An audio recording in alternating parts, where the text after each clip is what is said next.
Hola Jennifer, efectivamente empezamos la semana y empezamos diálogo abierto. Paola, ¿cómo estás? Buenas noches. ¿Cómo estás, Ricardo? Y también vamos a hablar de diversos temas. Yo creo que el caso del ex asesor Jaime Villanueva está siendo pues portada de muchos diarios, ¿no? Y hay mucho de qué hablar. Y tiene mucho que aspectos. Vamos a hablar sobre ese tema primero con el congresista Eduardo Salguana, quien además nos va a contar de un evento que está organizando, un simposio internacional sobre zonas económicas especiales. También vamos a conversar con Andy Carrión, él es abogado penalista, a propósito de las denuncias a los fiscales Rafael Vela y José Domingo Pérez, y también al periodista Gorriti. Y cerraremos la noche aquí en Diálogo Abierto hablando sobre la separación de bienes. Si casan con separación de bienes o pueden hacerlo dentro del matrimonio. Eso es muy importante, es un tema muy importante, sobre todo que les va a interesar a todos. Sobre todo en estos días. De esta manera empezamos Diálogo Abierto.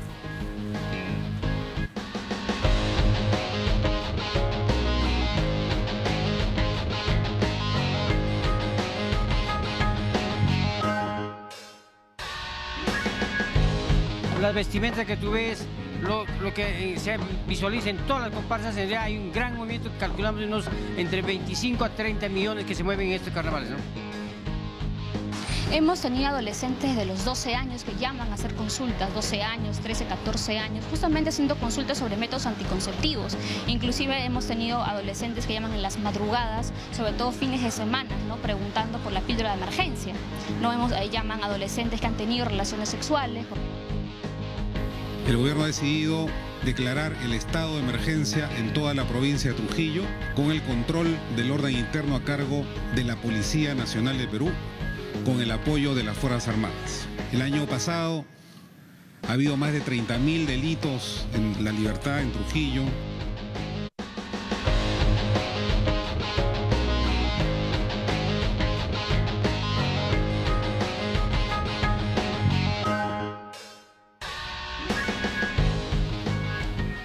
Bien, vamos a las entrevistas de esta noche, Paola, y a hablar sobre diversos temas.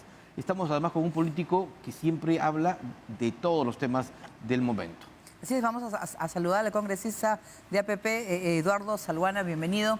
Bueno, estamos con el tema pues del caso Villanueva, ¿no? Y la formación de una comisión. Todos los días salen cosas nuevas. Ahora han acusado al fiscal Vela pues de querer favorecer a Castillo, ¿no es cierto? Y la reunión con Vladimir Cerrón. Hay mucho que explicar, ¿no? E investigar también. Mira, la impresión que uno tiene, primero es que el Ministerio Público como que está contaminado seriamente hace muchos años con presiones de diversos grupos, de sectores políticos, ideológicos, que pretenden hegemonizar sus decisiones, porque desde que se pone en vigencia el nuevo Código Procesal Penal, el Ministerio Público asume un protagonismo en las investigaciones. Entonces, obviamente, tener la titularidad de la acción penal, denunciar, pedir pedidos de libertades provisionales, detenciones, genera una presión de tipo político y en la ciudadanía y en la opinión pública, ¿no? Entonces, lo primero, que el Ministerio Público como que está contaminado por esta situación, ¿no? Y segundo, que lo que ha declarado este aspirante a colaborador eficaz involucra a una serie de personajes políticos e instituciones, como en el caso del Congreso de la República, ¿no? ¿Usted quiere decir, congresista, que tiene mucho poder el Ministerio Público y que por eso existen estas pullas internas? En gran medida sí. Mira, los problemas del Ministerio Público no son de ahora, son de hace varios años, ¿no? Y parte del problema es ese, ¿no? El Código Procesal le da excesivo protagonismo, me parece, y muchas veces los juzgados o el Poder Judicial no ejerce los niveles de controles que determine el Código Procesal Penal, ¿no? Claro, Perú Libre creo que es la agrupación que ha solicitado una reorganización en el Ministerio Público por lo que está pasando y por todos esos enfrentamientos que hay. Porque al final el caso de Lavallato, por ejemplo, ha pasado no sé cuántos años, pero sin embargo juicios con sentencia no tenemos. Ese es otro problema, ¿no? La demora excesiva, ¿no? El código dice investigación preliminar 60 días, puedes ampliar 2 meses, 60 días más. Pero estamos hablando de 8, 10, 15 años de investigaciones que no concluyen. Gente que inclusive le dictan prisiones preventivas, salen, terminan su periodo y siguen sin entrar a juicio oral. Así es. Ese excesivos plazos tampoco no es correcto, ¿no? Justicia que que no es rápida, tampoco es justicia, ¿no? ¿Ustedes de la bancada de APP van a apoyar o a sumarse o a presentar algún pedido para investigar este caso? Mira, hay un pedido de formación de comisión investigadora. Yo creo que hay que investigar, pero creo que lo haga una comisión ordinaria. Tú que trabajas en el Congreso, ustedes que están directamente en el tema parlamentario, saben que hay un exceso de comisiones en el Congreso. Que asuma una comisión ordinaria y que siga los procedimientos normales. Yo creo que estar armando más comisiones no tiene sentido, ¿no? Fiscalización sería la más acorde. Sería la más pertinente, obviamente, sí. ¿Y esa comisión multipartidaria para 8 congresistas que tenga 120 días hábiles para investigar, ¿se puede hacer o no? Se puede, pero creo que es mejor hacerlo con las comisiones ordinarias. Lo que pasa es que muchas veces este tipo de comisiones se generan por otro tipo de situaciones y creo que no es conveniente hacerlo.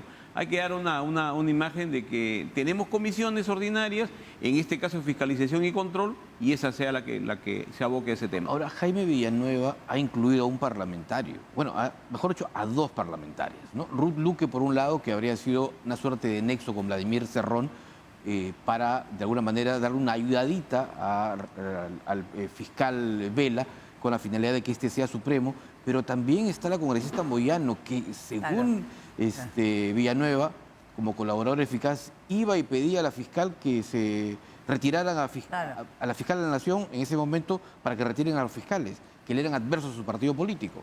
No, por eso, yo lo que creo es que todo lo que ha denunciado este señor tiene que ser materia de investigación. Claro. Todo tiene que ser corroborado porque tampoco es la santa palabra, ¿no? Hay que entender que un aspirante a colaborador eficaz lo que quiere es obtener un premio por su declaración, ¿no? Entonces hay que investigar y hay que corroborar y al final veremos lo que realmente ha sucedido, ¿no? No, claro, porque ahora Rafael Vela ha hablado por un medio, creo que está fuera del país y ha dicho, bueno, ha negado todo, ¿no? Pero esas reuniones con políticos es que en realidad no se deben dar, pues, entre fiscales, ¿no? Un fiscal no debe, para mí, no debe reunirse ni con periodistas. Claro. Para eso, para evitar ese tipo de especulaciones. Tú dices un tema muy importante, fíjate tú, en los últimos años siempre vemos a los fiscales en los medios de comunicación. Claro. Y una de las características propias de la investigación es la prudencia, es la reserva. Entonces, si un fiscal se está paseando de canal en canal de televisión, evidentemente que siempre va a hablar mucho más de lo que corresponde. Por supuesto. Entonces, es preferible más bien mantener la reserva del proceso, ¿no? Y eso no se ha estado haciendo en los últimos años. Básicamente en el caso Lavajato con los 2 fiscales que estás mencionando, ¿no? ¿Usted ha leído este testimonio del 30 de enero del colaborador Jaime Villanueva? No he leído en detalle, no he estado acá en provincias. Mira, les comento rápido, he estado 30 días en mi región, en Madre de Dios, y allá estos temas son, digamos, esotéricos, a la gente no les interesa mucho, la gente está preocupada en el día a día, en la chamba, en cómo ganarse los frijoles honestamente, y uno viene a Lima y ya se encuentra con esos temas. Una agenda distinta. Es una agenda completamente diferente en provincias, ¿no? Seguridad ciudadana, el problema del trabajo, las inversiones, la recesión, ¿no? Pero bueno, estamos en la capital y sí, algo he leído del tema, ¿no? Pero eso justamente, el hecho de que parlamentarios estén involucrados en esta situación, llama mucho la atención que luego también, según lo que dice Villanueva, porque todos se versa en eso, hay una suerte de nexo de Marta Moyano para querer, digamos, lograr que ya la fiscal de la Nación, en ese entonces Patricia Benavides, se reúna con la cúpula de Fuerza Popular. Sí, y además de eso habría algo que la propia Marta, ¿no, ha aceptado, ¿no? Que es el pedido que habría hecho para que lo retiren a los fiscales de referencia, ¿no? Lo cual te muestra esa siempre intención de manejar o tener influencia en el Ministerio Público, ¿no? Porque evidentemente conducir una investigación de ese tipo con los poderes que tienen los fiscales te genera un impacto político, evidentemente. ¿Y es fácil que un congresista llame a un fiscal? ¿Usted llama a un fiscal alguna vez? No, yo soy abogado de profesión y he litigado y sé las implicancias, así que yo no me meto en esos temas, ¿no? Es que antes era mucho más, bueno, por lo menos yo cuando empecé en el periodismo, llegar a un fiscal era bien difícil, ¿sí o no, Ricardo? Sumamente, claro. Sumamente, había que hacerle la guardia en la puerta y normalmente ahora por WhatsApp te puede enviar información. Y ahí hay mucha filtración también de documentos. De documentos, claro, ¿no es cierto? Es. La congresista de Perú Libre que se está involucrando, ella creo que ha aceptado el tema de la reunión. Ruth Luque. No, pero es eso, ¿no? Es la reunión que tenía que reunirse el fiscal Vela con Vladimir Cerrón. Porque al final, él está siendo investigado por otros temas. O sea, no es lo prudente, ¿no? Por supuesto, no tiene absolutamente nada que ver. A no ser que seas pues parte en el proceso y hayas ido a buscarlo con tu abogado, se justifica. Claro. Pero una reunión tal como ha señalado este colaborador eficaz no tiene ningún sentido, más que para tratar de obtener alguna ventaja, ¿no? Obviamente. Correcto. Usted nos decía que en provincia la agenda es otra. Sí. La seguridad ciudadana, y hoy justamente se confirma lo que había adelantado ya el líder de su partido político, el señor Acuña, en el sentido del estado de emergencia por 60 días. Lo llamativo es que Patás va a estar liderada la seguridad por el ejército, por las Fuerzas Armadas y no por la policía. ¿Esto de alguna manera va a lograr disminuir en algo esta situación difícil que se vive en la zona norte? Mira, primero que el tema de la inseguridad es un tema nacional. O sea, la delincuencia ha crecido de manera desmesurada en los últimos años en todo el país, ¿no? Yo te dijera en Madre de Dios. Madre de Dios, por ejemplo, tiene la más alta tasa de homicidios a nivel nacional per cápita. ¿Homicidios? Homicidios, sí. Parece mentira, no se publicita, pero es la verdad. Nosotros tenemos economías ilegales, tenemos narcotráfico, Trata de tenemos personas, muchísimo. cerca de 400 kilómetros de fronteras internacionales, son 85.000 kilómetros cuadrados y solamente hay 500 policías, comisarías destartaladas, fronteras abandonadas. La situación es bien compleja, obviamente La Libertad es un departamento más conocido, lo que pasa en Patás, pero así como en Madre de Dios, en Cusco, en Puno, en todo el país la situación está compleja. Yo lo que creo que tenemos que hacer, y creo que es un déficit del gobierno de la presidenta Boluarte, es encarar el tema de seguridad ciudadana con mucho mayor énfasis, con políticas claras, con liderazgos definidos, dejar de manosear a la Policía Nacional del Perú. No podemos tener un ministro del Interior, mira, yo lo he tratado al ministro actual, me parece una excelente persona, pero él estaba prácticamente gozando de su jubilación en Estados Unidos 5 años y no puede venir de manera intempestiva a asumir un cargo de una cartera tan delicada, tan importante. Entonces, creo que esos son desconexiones con la realidad que nos generan este tipo de problemas, ¿no? Y esa iniciativa presentada para amnistiar a policías y militares, que había presentado APP para que enfrenten procesos judiciales por el ejercicio de su función en la lucha contra la inseguridad ciudadana. Expresa una preocupación que tenemos en general en APP, porque siempre vemos que los policías que participan, que intervienen, que hacen uso de sus armas de reglamento, terminan procesados, terminan con prisión preventiva. Claro. Entonces, evidentemente, ¿qué policía va a decir, oye, yo me abstengo, no intervengo, no participo y la delincuencia campea, ¿no? Entonces, la idea es generar un marco legal que permita protegerlos, obviamente resguardando los derechos individuales de las personas. Claro, ¿esta propuesta tiene el respaldo de otras bancadas? ¿Ya han conversado con otros partidos? No, en realidad fue una propuesta que surgió dentro de la dirigencia del partido. Nos comunicaron a la bancada. No hay un proyecto de ley todavía presentado, nos han dado la idea, lo estamos trabajando con los asesores y una vez que tengamos algo formulado, lo presentaremos y buscaremos el respaldo de otras bancadas parlamentarias. Yo quiero aprovechar también para que nos cuente sobre esta sede de Simposio Internacional sobre Zonas Económicas Especiales, que se va a dar del 21 a febrero, ¿no es cierto? ¿De qué se trata? Sí, efectivamente. Nosotros creemos en APP que tenemos que ayudar a la reactivación económica. ¿Ya? Y uno de los mecanismos que el Perú, teniendo una posición geográfica, una posición en el centro de América del Sur, estando construyendo el megapuerto más importante en América en los últimos años, que es el megapuerto de Chancay, no nos estamos proyectando a lo que se viene. Y uno de los mecanismos, uno de los instrumentos que utilizan muchos países para generar una plataforma de exportación, atraer inversiones, transferencia de tecnología, generar empleo, son lo que se llaman las zonas económicas especiales o las zonas francas, ¿no? El 21 de febrero justamente vamos a organizar un evento en el Congreso conjuntamente con el Ministerio de Comercio Exterior y Turismo. Así que aprovecho para agradecer al ministro Mateos que nos está trabajando conjuntamente este tema y van a venir expositores de Uruguay. Mira, Uruguay es un país pequeño de 3 millones de habitantes y tiene 14 zonas francas y exportan cerca de 6.000 millones de dólares. Acá tenemos, sería la de Tacna y... Acá tenemos 9, sí. Y solo exportamos 95 millones de dólares, ¿no? Imagínate la enorme diferencia que hay entre ambos países, ¿no? Entonces, las zonas francas son una alternativa para el desarrollo económico. Tenemos el puerto de Chancay, vamos a nosotros a trasladar los productos a América del Sur directamente hasta Shanghái. Tenemos la segunda pista del aeropuerto, se va a ampliar el muelle sur del puerto del Callao. Es decir, hay toda una dinámica exportadora en el Perú que podemos aprovechar. Yo he estado hace poco ahora en Río Branco, el estado del Acre, que es uno de los estados, junto con Mato Grosso y Rondônia, que exporta el 40% de los granos del mundo hacia la China, maíz, sorgo, soya, carne, y se trasladan por el Atlántico y por la interoceánica del puerto de Chancay, se demorarían 12 días menos. Pero necesitamos áreas geográficas con exenciones tributarias, que serían las zonas francas, para hacer plataformas de exportación, ¿no? En Tacna, acá en Lima, en el norte del Perú. Entonces, en ese evento van a venir especialistas de Uruguay, de República Dominicana, de Colombia, van a estar el ministro de Economía, va a estar el de Transportes, va a estar el de Comercio Exterior y Turismo, y van a haber especialistas de ADE, de Sociedad Nacional de Industria, de la Cámara de Comercio, gente especialista. Yo estoy seguro que va a permitir, ¿no?, poner en debate un instrumento de desarrollo que en mi concepto es sumamente importante para el país. Nos habíamos olvidado un tema, de Alejandro Soto. ¿Por qué no habla Alejandro Soto? Usted parece el presidente del Congreso, usted es de la bancada APP, y solo ha habido una conferencia de prensa y luego sus opiniones las ha dado vía WhatsApp.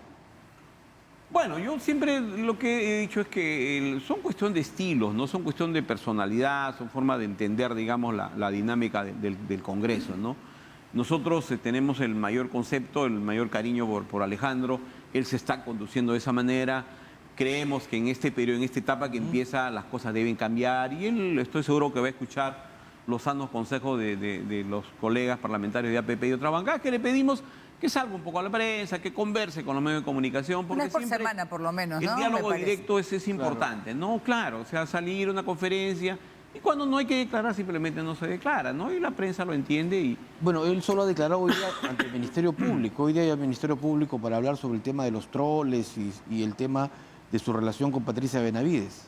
Me parece bien, ¿no?, que cumpla como ciudadano con su declaración, ¿no? Y fíjate tú la declaración que hace el colaborador eficaz sobre él. Él dice un tema que como que no corresponde a la realidad. Tú que trabajas en el Congreso ahí... Trabajé, ya no... ya, bueno... ¿Te parece, no? Sí, pues sí, te recuerdan, era caserito, pues. Te recuerdas. El tema es que el colaborador eficaz dice de que la contraprestación del presidente fue en poner en agenda un determinado tema, ¿no? Y yo he estado aclarando hoy día en varios medios de comunicación que la agenda no la hace el presidente del Congreso, lo hace la Junta de Portavoces, ¿no? Él tiene cierta, digamos, participación, ¿no? Pero quien decide es la Junta de Portavoces, ¿no? Muy bien. Muchísimas gracias a Eduardo Salguana, congresista de APP, por estar con nosotros.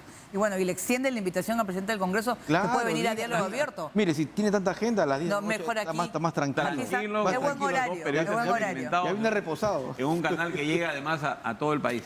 Claro. Muy bien, muchas gracias. No, encantado, buenas noches. Muy bien, vamos a hacer una pausa y vamos a regresar con Andy Carrión, abogado penalista, a propósito de la denuncia a los fiscales Rafael Vela y José Domingo Pérez. Así, con eso más volvemos luego de la pausa.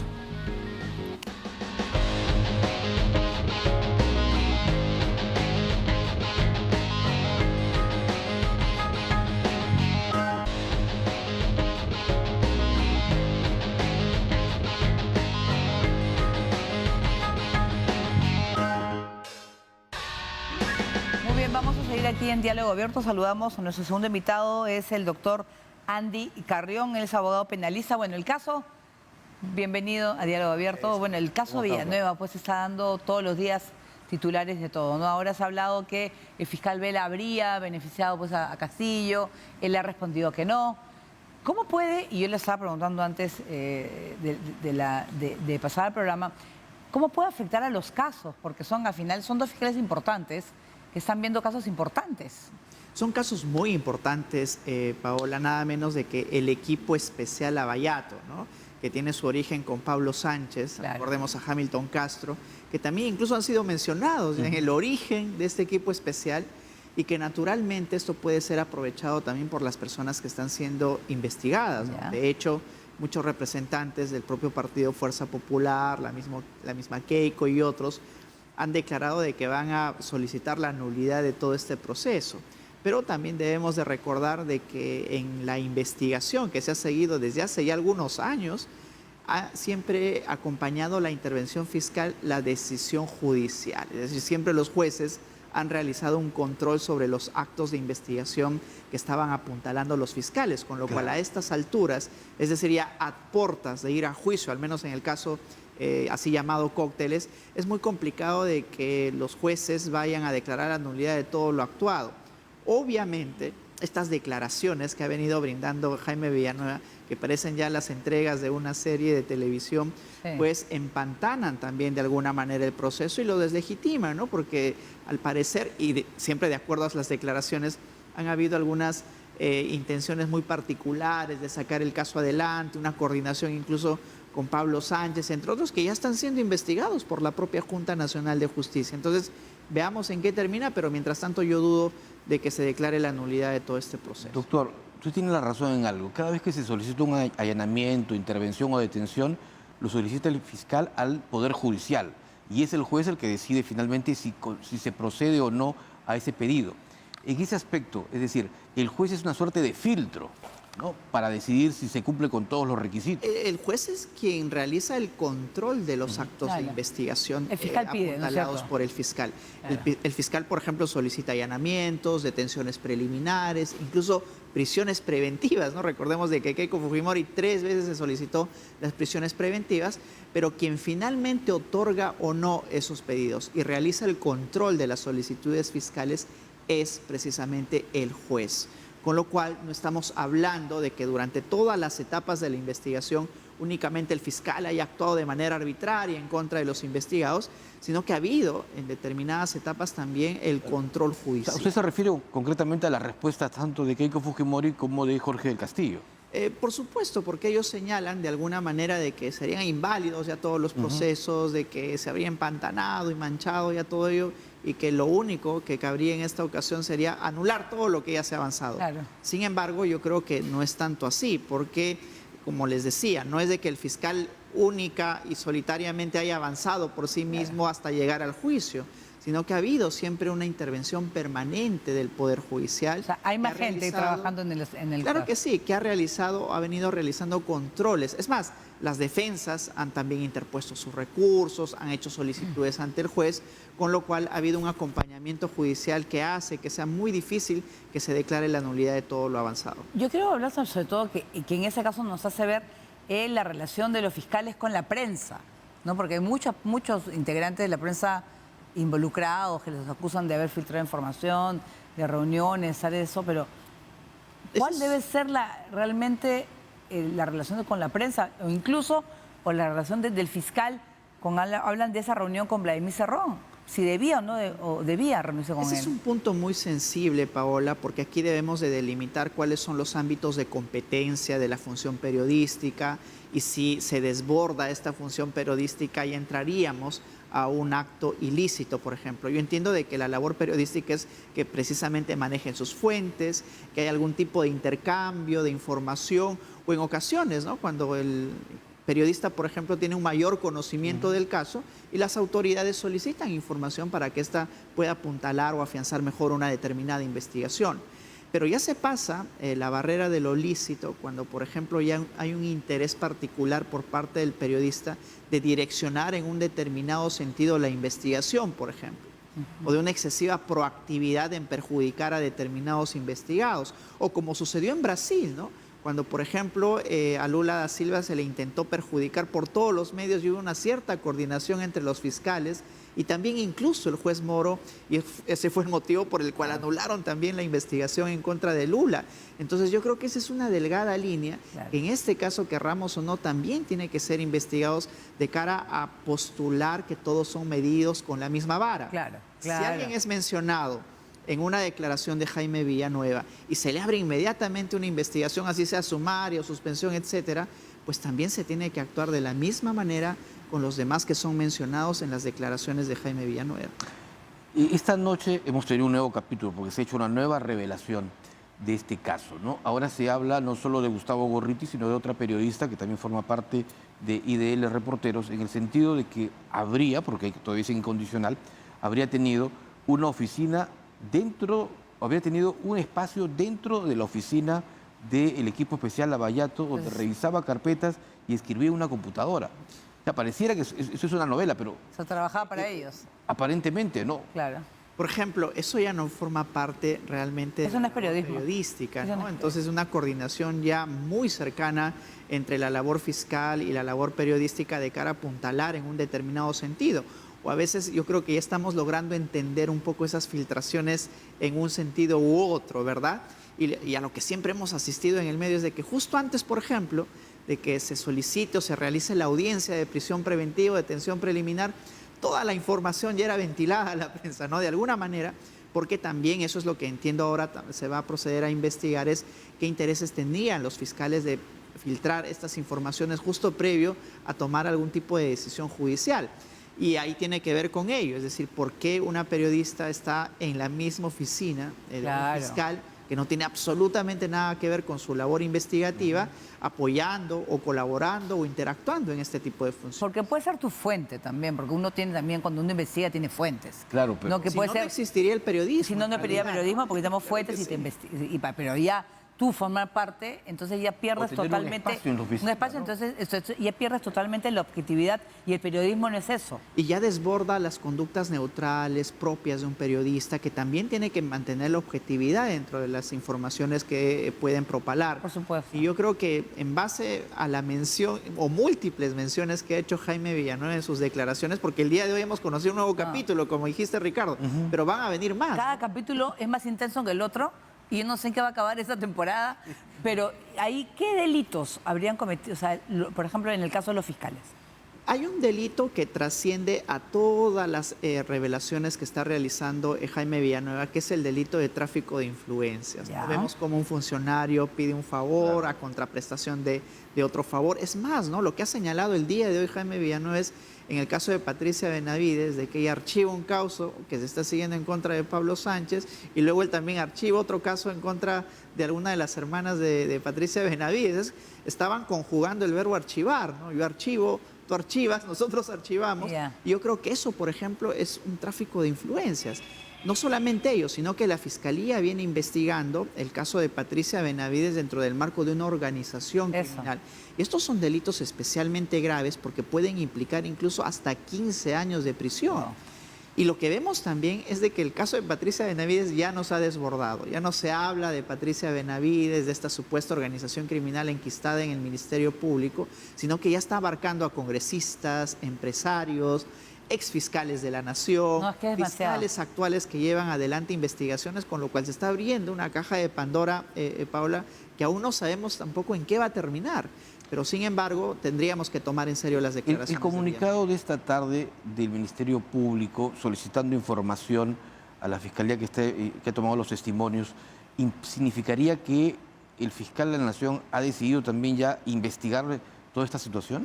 Por supuesto, debemos de recordar que Delia Espinosa, que es la Nobel Fiscal Suprema, la recién nombrada Fiscal Suprema y ahora también ya en este despacho anticorrupción, está investigando el caso vinculado a Patricia Benavides. Sin embargo, existen ciertos aforados, por ejemplo, el expresidente Vizcarra, congresistas como Soto o la congresista Marta Moyano, que no pueden ser investigados por el equipo especial contra la corrupción del poder. Y lo que ha hecho ahora la Fiscalía de la Nación es solicitar información, es decir, las declaraciones de Villanueva, a la Fiscal Suprema Delia Espinosa, porque es ella quien ha tomado el testimonio también, aparte del equipo especial, respecto a los hechos vinculados a Patricia Benavides. Y eso solo tiene una finalidad: evaluar si con esas declaraciones amerita o no abrir investigación en contra, por ejemplo, de congresistas, del expresidente Martín Vizcarra, que también es nombrado, o por ejemplo, del ex fiscal de la Nación, Pablo Sánchez Velarde, entre muchos otros que tienen esa condición de aforados. No, y además, si se va a probar todo lo que está hablando, porque el hombre puede decir cualquier cosa, pero realmente hay manera de probarlo, porque hay cosas muy difíciles, ¿no? A menos que sea una foto, una conversación en WhatsApp. Eso es lo más complicado que existe dentro de un procedimiento de colaboración eficaz, porque el colaborador primero tiene que reconocer delitos, pero en segundo lugar tiene que brindar toda la información certera y fidedigna, no solamente del caso en el cual se encuentra vinculado, sino también de otros casos. Pero eso no queda ahí. El colaborador tiene la obligación también de sustentar sus dichos, y esa segunda fase, que es la de corroboración, es la más complicada, y entiendo que va a ser la más extensa, porque no solamente ya está concentrado en Patricia Benavides, sino en muchos otros actos. Tendría, no pruebas, ¿no? Yo creo que sí tiene, no sé. ¿Usted siente que el fiscal Vela es ya un candidato a ser no solo investigado, sino separado temporalmente por la Junta Nacional de Justicia con todos estos elementos que se están El conociendo? día de hoy ya está suspendido durante el plazo de Sí. 8 meses, pero por Claro. el organismo de control propio del Ministerio Público. La Junta Nacional de Justicia ya abrió una indagación en contra de él, en contra también de Domingo Pérez y en contra del fiscal Claro. Pablo Sánchez. Pero es una indagación preliminar. ¿Ameritaría la suspensión temporal como también lo aplicaron contra Patricia Benavides? Yo creo que por mucho menos se ha procedido a suspender a otros funcionarios. Y hay algo importante, todos tienen que ser medios con la misma vara. Porque si no es así, la propia entidad se deslegitima, ¿no? Y van a decir, y es una pregunta muy importante, ¿por qué se actúa de diferente manera ante casos muy parecidos? Y yo creo que aquí, por lo menos, se amerita una investigación. El propio Rafael Vela acaba de hacer una declaración Sí, ha hablado para un en diario. El Comercio, Claro. rechazando absolutamente Sí. todas las imputaciones. Sí. Pero es irónico porque al inicio, cuando Jaime Villanueva se sometió al procedimiento de colaboración, empezó a brindar información de esta supuesta estructura de organización criminal, Rafael Vela apoyaba vivamente, ¿no? Y dijo de que ahora sí se está desnudando la estructura de la organización criminal. Pero luego, cuando ya lo mencionan a él, ya la palabra de Jaime Villanueva no vale nada. Entonces, yo creo que habría que ser consecuentes porque también Jaime Villanueva está mencionando a muchísimos Demasiado. actores. Veamos a ver. ¿Qué conoceremos mañana? Bueno, otro episodio más de esa telenovela parece, ¿no? Sí, una saga. ya. Con varias Bueno. temporadas. Muchas gracias al doctor Andy García. Muchas gracias. Gracias. Vamos a hacer una pausa en el programa y regresamos con más. Sí, al volver, ¿por qué las parejas se casan ahora por bienes separados? ¿Dónde queda el amor? Si vale la pena o no, no sé. Vamos a resolver eso esta noche con la doctora Fiorella Jaimes, que ya está aquí en los estudios de TV Perú.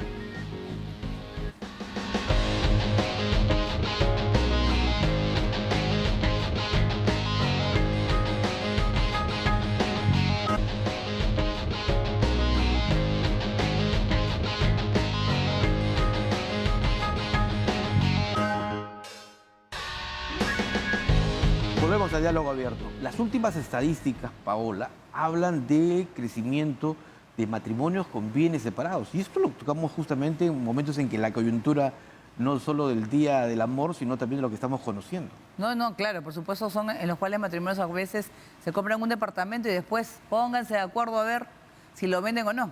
Claro, y si hay bienes separados, ya lo que se compró durante la soltería queda siendo propiedad siempre de quien adquirió ese inmueble. Por eso la cosa es bien clarita. Si nos va a hablar esa invitada Fiorella Jaimes, ella es abogada experta en Derecho de Familia. Doctora, bienvenida. ¿Cómo está? Bueno, ¿cuál sería el consejo que le daría a las parejas? Porque no depende solamente ser millonario y tener muchas propiedades. Estamos hablando hasta incluso cosas simples, ¿no? Claro, en sí el Código Civil señala en el artículo 327 sobre la separación de bienes. Bien, y eso es importante, ¿por qué? Porque te permite a ti administrar, disponer de tus bienes sin afectar, ¿no? Y por las deudas que pueda adquirir cualquiera de los cónyuges. Entonces, ese escenario sería el ideal ahora en esta situación que estamos viviendo, porque se ve, ¿no? Se ve que hay casos complicados en los cuales es recomendable mejor 50-50, ya no, y que cada uno pueda disponer de lo que tiene. Si uno de los miembros de la pareja, por ejemplo, sufre o es un comprador compulsivo, es decir, genera compras cada cierto tiempo, las deudas que él adquiere Sí. con su tarjeta también la adquiere su pareja. Claro, puede adquirir las deudas, es decir, el banco puede ir sobre el patrimonio y afectar, ¿no? Como por ejemplo vemos ahorita en una hipoteca que se tiene con un banco, un tercer banco, y al debitar de la cuenta, no del que firmó la hipoteca, Ya. no tiene todo el saldo suficiente, va sobre la cuenta de la cónyuge. Con el tema de los bienes separados lo hemos visto, por lo menos yo lo he visto en las familias que tienen un patrimonio muy grande y a veces prefieren tener bienes separados para que luego, si hay un divorcio, las cosas súper claras.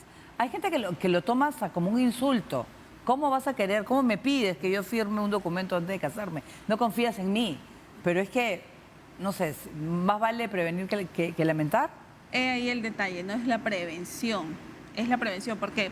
todas las parejas se casan definitivamente con la ilusión, con el amor. Sin embargo, en el tiempo cambia a veces la situación, el tema de la infidelidad, del adulterio, el tema de repente de las deudas que puede adquirir y al final van a ser embargados estos bienes. Ajá. Ahora, ¿cuál es el procedimiento que debe seguir una pareja? ¿Eso se hace desde antes del matrimonio, como yo llego ya a casarme con bienes separados, o lo puedo hacer también dentro del matrimonio? Así es, existe la figura que podemos hacer antes del matrimonio y eso también lo dice el Código Civil en el artículo 295, el cual precisa la elección. Yo puedo elegir antes de contraer matrimonio si va a ser por bienes separados. ¿Y después no? Si en caso no elijo, automáticamente ingreso a las sociedades gananciales. Pero aquí, ya estando dentro de las sociedades gananciales, ¿puedo hacer la sustitución de patrimonio? Sí. Y esta sustitución se realiza ante una notaría, si es de mutuo acuerdo. Bien, se elabora la minuta, se da la escritura pública y con ello la inscripción a registros públicos. Eso va a surtir efectos recién con la inscripción. Si no está inscrito, no surte ningún efecto legal. Ahora, ¿qué pasa si uno de los cónyuges no quiere, no acepta y dice no estoy de acuerdo y está endeudándose más y más y más? Entonces también lo podemos solicitar ante el juez de familia y hacemos la demanda por sustitución de patrimonio. ¿Y qué pasa si, por ejemplo, una de las parejas es infiel? Si hablamos de un tema de infidelidad comprobada y acreditada, por ejemplo, un hijo extramatrimonial, claro, automáticamente yo puedo hacer ya mi demanda por esa causal de adulterio y solicito la adjudicación de bienes como una indemnización. O sea, puedes solicitar la parte de él, o sea, ¿sí? incluso la totalidad. Sí, claro, porque ya estaría aprobado y acreditado el adulterio. Claro, porque ha fallado en el matrimonio esa persona. Oye, está dando idea la doctora. Sí. A ver, un poquito, a mí no me queda claro. Si dentro del matrimonio, me gustaría que explique, se puede proceder entonces también a la separación de bienes, es decir, ¿no? Sí. Correcto, pero ¿qué pasa si una de las personas, una de las parejas, si es el hombre o la mujer, no lo quiere? O sea, no acepta esa propuesta. Usted dice que se va a una suerte de juicio. Así es, un juicio. Y en el juicio evidenciamos, ¿no? Por ejemplo, el tema de deudas, porque estaría siempre absorbiendo las deudas o estaría perjudicando el patrimonio, si hay hijos de por medios también. Entonces el juez, al evaluar todos los medios probatorios, automáticamente va a emitir una sentencia y la sentencia sería favorable, una demanda fundada. ¿Y qué pasa cuando, por ejemplo, ya hay una pareja, están casados, pero él es infiel y tiene otra familia? Paralelamente. A la otra familia, salvo los hijos, a la mujer no le toca nada. Sí, sí le corresponde. ¿Le corresponde? Si es por la parte de él. Si es por separación, si existe ya la separación, no, ya no, porque existe una separación. Pero podríamos en todo caso solicitar una indemnización. Ya. Esa indemnización económica, si es que no la puede pagar, podríamos presentar una medida cautelar de embargo a los bienes. Una indemnización la solicitaría la pareja afectada. Claro, porque si bien es cierto que el patrimonio está separado, pero la afectación emocional, moral, eso sí tiene que resarcirse y para ello es la indemnización. ¿Y cómo se establece un monto? Dependiendo por ejemplo, ¿no? Debería pasar una evaluación psicológica y si hay moderado un severo que puede emitir el psicólogo, entonces podríamos acreditar que hay mayor afectación. Y cuando hay hijos, bueno, estamos hablando de bienes materiales, pero los hijos, ¿qué son? ¿Forman parte de...? Son herederos forzosos. Forzosos. Así es. ¿No? Porque... Los hijos, los padres, los cónyuges, los hermanos, todos ellos son parte de la masa. El hecho de que yo sea un personaje público, que sea un futbolista, por ejemplo, y que haya incurrido en infidelidad, y mi esposa, una vez ya separados, me solicita una indemnización, ¿cómo establezco yo ese patrimonio? Ahí es importante, ¿no? Aquí hay que tener algo en claro. A ver. Si hablamos de una infidelidad que fue perdonada, no existe una reparación, una indemnización. ¿Así? Así es. Porque esta infidelidad fue perdonada y ellos continuaron la relación. Pero si esta infidelidad yo he tomado conocimiento recién, el Código Civil señala que tengo hasta 6 meses para interponer mi demanda. O sea, ¿tiene que ir un juez? ¿A dónde va la...? Sí, porque es la única forma que vas a lograr una indemnización. También podría hacerlo vía conciliación, si es que no quieren llegar a un tema judicial, pero ya sería un tema de acuerdos y al final fijar montos y ya con eso no procedo a la vía judicial. A mí lo que me llama la atención es el monto. ¿Cómo establezco, por ejemplo? Por eso le decía, para poder establecer el tema del monto vamos a tener que ver qué nivel de afectación. Si hablamos, por ejemplo, de un hijo extramatrimonial, definitivamente hay una afectación que no tiene ya reparación ni siquiera, ¿no? Entonces, el engaño, el tiempo, todo eso se tendría que valorar. Claro, me voy a un tratamiento, puedo estar en tratamiento psicológico, psiquiátrico, porque me ha afectado lo que me ha hecho todo ese eso hombre. suma, ¿no? Claro. Al monto que uno puede solicitar. O podrías pedir un bien también como una indemnización. Y si la otra parte lo acepta, porque dice, sí, efectivamente yo he afectado, entonces hace la transferencia, ¿no?, del bien. Doctora, ¿y usted ve casos, bueno, todos los días, todo tipo? ¿Cuál es el más común en caso de bienes separados? ¿Infidelidades? Sí, la figura de los bienes separados ahora se da mucho porque los jóvenes quieren... Aquí bastante. Así es. Recordemos que las situaciones han cambiado, ahora tanto las mujeres como los varones tienen las mismas posibilidades, el poder adquisitivo, entonces con fin de proteger su matrimonio toman esa decisión, ¿no? Pero también, por ejemplo, en otros casos se da esta situación porque uno de los cónyuges tiene deudas y deudas que están afectando al patrimonio. Entonces, hasta esa situación también toman esa decisión. Bueno, interesante la reflexión de esta noche. Muchísimas gracias, doctora Fiorella Jaimes, por esta entrevista. Gracias a ustedes también por la invitación. Muy bien, bueno, yo creo que sobre todo es un tema pues delicado, el tema de las relaciones, pero a veces cuando es cuestión de dinero... Sí, pues sí, que tiene que decidir cada pareja, ¿no? Es la elección finalmente que adopten ellos. Pero vamos a la pausa y retornamos.